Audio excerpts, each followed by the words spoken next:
your wife. It's such a very few men these days that support their wives to be everything. Well, actually, House of Tara was meant to be my life insurance in a way that I knew in my head I wasn't going to live long. So I wanted to make sure that I built around her something that will sustain her and the kids when I was gone. I was dead sure that I was going to die before I was 43.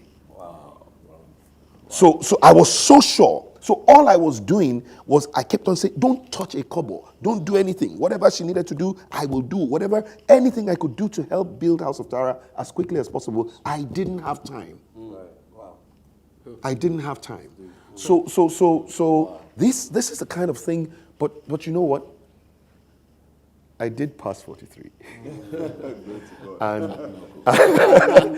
and on the day that I was turning 43, I was actually in Warri, and something really strange happened, guys. So I'd gone the night before, before midnight, I'd gone to speak at Crown FM, and literally were there with the founder of the till almost midnight, and then we were coming back, and here I was. I knew it was going to be midnight.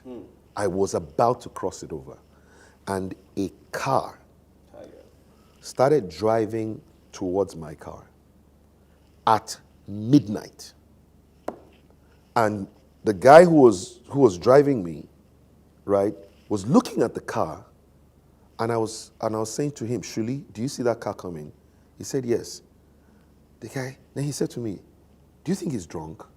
And I knew, no, he's not drunk. He's my assassin. He's coming to get me. Wow. No, because I had faith that I was going to die before 43. So now, do you know, this was such a struggle. This guy, Shuli couldn't move the steering. At the moment of impact, I turned the steering, and the side mirror of our car hit the side mirror of the other car coming. And the guy never stopped. Wow. So that was number one. Got to the hotel, and I started running a fever. And I started burning up till about 3 a.m. And I knew I could feel the taste of death. And I started praying in tongues.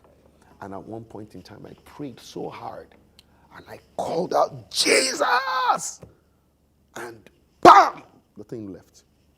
I broke out in sweat less than 5 minutes later, and that was it. So look, whether it was because there was going to be a generational cycle that was going to replay itself, or because I had so much faith and expectation, and the expectation of the righteous cannot be dashed. So whatever it was, I had opened a gateway.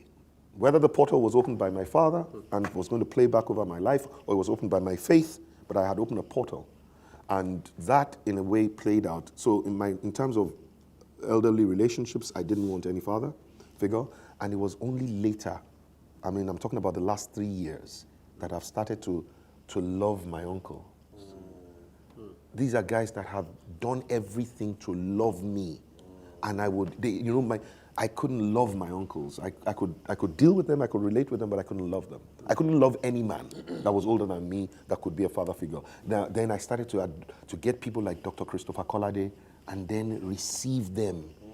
And then now I've gone past that one, no longer scared about. So now I'm just loving my kids and I'm being the best father ever. And we're doing this forever, actually. The truth is,